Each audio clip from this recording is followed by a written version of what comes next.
ప్రజా సంఘాల ఆధ్వర్యంలో సదస్సు జరుగుతున్న నేపథ్యంలో విజయవాడ నగరంలోని ఐవీ ప్యాలెస్ లో భారీ ఎత్తున వామపక్ష నేతలు అదేవిధంగా విద్యార్థి సంఘాల నేతలంతా కూడా భారీగా ఏర్పాట్లు చేశారు. కన్నయ్య 3 రోజులుగా హైదరాబాద్ అదేవిధంగా ఇక్కడే ఏపీలో కూడా పర్యటిస్తున్న నేపథ్యంలో కొంత పోలీసులు కూడా అప్రమత్తమయ్యారు. కన్నయ్య రాకను నిరసిస్తూ ఆయనకు వ్యతిరేకంగా కూడా ఏబీవీపీతో పాటుగా మిగతా బీజేపీ అనుబంధ సంఘాలన్నీ హెచ్చరికలు జారీ చేస్తున్న నేపథ్యంలో ముందస్తుగా పోలీసులు అన్ని జాగ్రత్తలు తీసుకున్న పరిస్థితి కనిపిస్తుంది.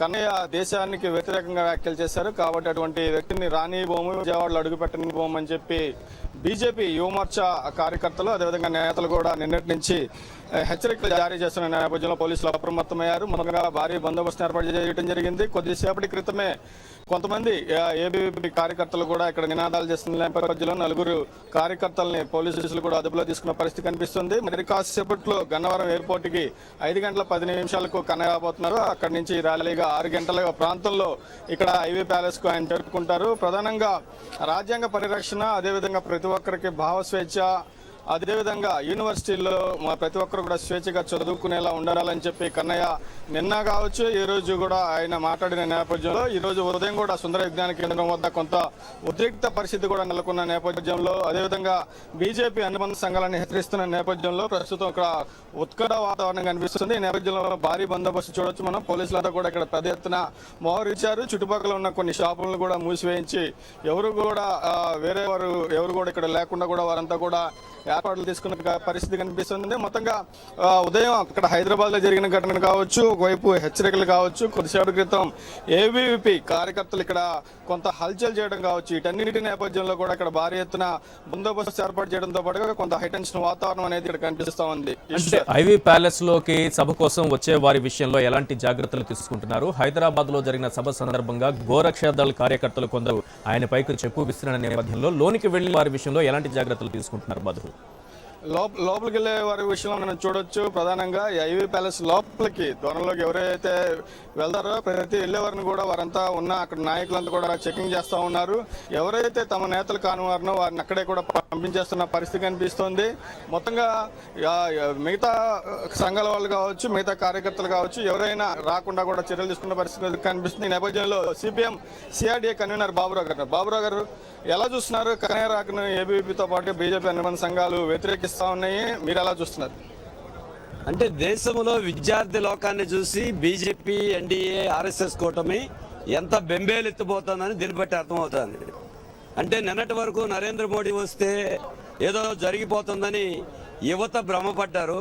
కానీ 2 ఏళ్ల తిరగకముందే నరేంద్ర మోడీ మీద ఉన్నటువంటి యువత భ్రమలన్నీ తొలగిపోయినాయి. దీంతో అన్ని చోట్ల విద్యార్థి లోకం తిరుగుబాటు చేస్తూ ఉన్నారు.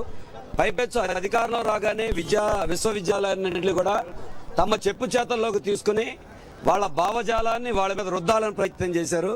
ఇది సాధ్యం కాదు అనేటువంటిది ఈరోజు రుజువైంది. ఇదేదో అంటే ఎంత పిరికిబంద ప్రభుత్వం అర్థమవుతోంది. నిజంగా ధైర్యం ఉన్న ప్రభుత్వం అయితే ఇంత భయపడాల్సిన అవసరం ఉంది. జేఎన్యూలో జవహర్లాల్ నెహ్రూ యూనివర్సిటీలో ఉన్న ఒక విద్యార్థి నాయకుడిని చూసి భయపడతా ఉంది అంటే ఇది విద్యార్థి లోకాన్ని చూసి భయపడతా ఉంది, ప్రజానీకాన్ని చూసి భయపడతా ఉంది. అందుకే ఇవాళ ఈ ప్రభుత్వం దాంతో పాటుగా ప్రజాస్వామ్యం మీద బీజేపీకి ఏమీ నమ్మకం లేదని అర్థమైపోతుంది. ఒకప్పుడు ఎమర్జెన్సీ ఎలా ఉంది, ఇవాళ అప్రకటితమైన ఎమర్జెన్సీ కొనసాగుతుంది. వీళ్ళే అందరి నోళ్లు మూయిస్తారు, వాళ్ళు చెప్పినట్టే మాట్లాడాలి, లేకపోతే ఎవరిని బతకనివ్వరు. సామాజిక న్యాయాన్ని కోరే వాళ్ళని బతకనివ్వరు, ప్రజాస్వామ్యాన్ని గురించి అడిగే వాళ్ళని మాట్లాడటానికి వీల్లేదు.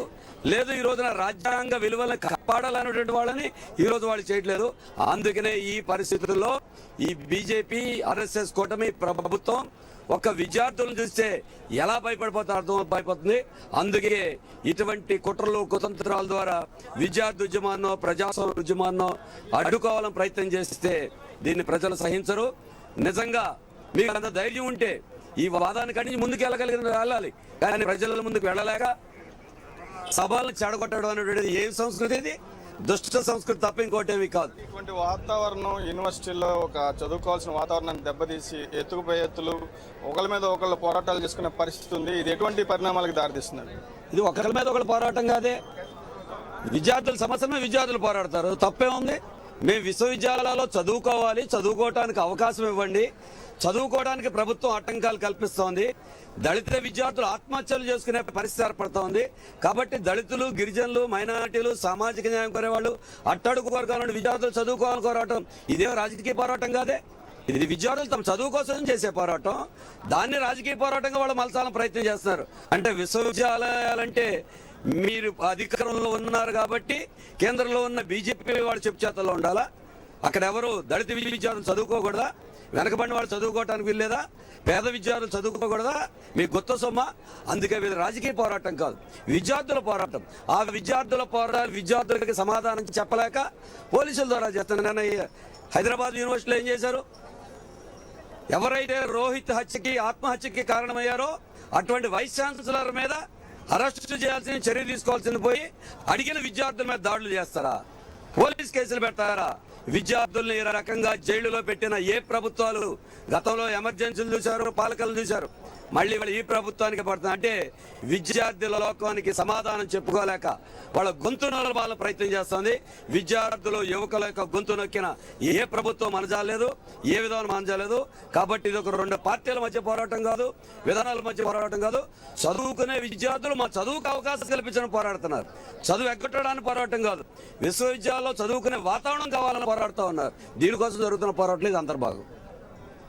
ఇది ఈశ్వర్, మొత్తంగా విద్యార్థులు తమ స్వేచ్ఛ కోసం, తమ హక్కుల కోసం చేస్తున్న పోరాటం తప్ప ఇది మరొకటి కాదు. కానీ దీనికోసం గొంతెత్తుతున్న కన్నయ్యను అడ్డుకోవాలని చూడటం సరికాదని చెప్పి వామపక్ష నేతలు భావిస్తూ ఉన్నారు. అదేవిధంగా బీజేపీ అనుబంధ సంఘాలను కూడా హెచ్చరిస్తున్నారు. కన్నయ్య సభ మరి కాసేపట్లో జరగబోతున్న నేపథ్యంలో దాన్ని విజయవంతం చేసి తీరుతామని కూడా స్పష్టం చేస్తా ఉన్నారు. ఇది ఇక్కడ పరిస్థితి. Vote studio. Right, thank you Madhu. మరిన్ని అప్డేట్స్ కోసం మళ్ళీ మిమ్మల్ని కాంటాక్ట్ చేస్తాను.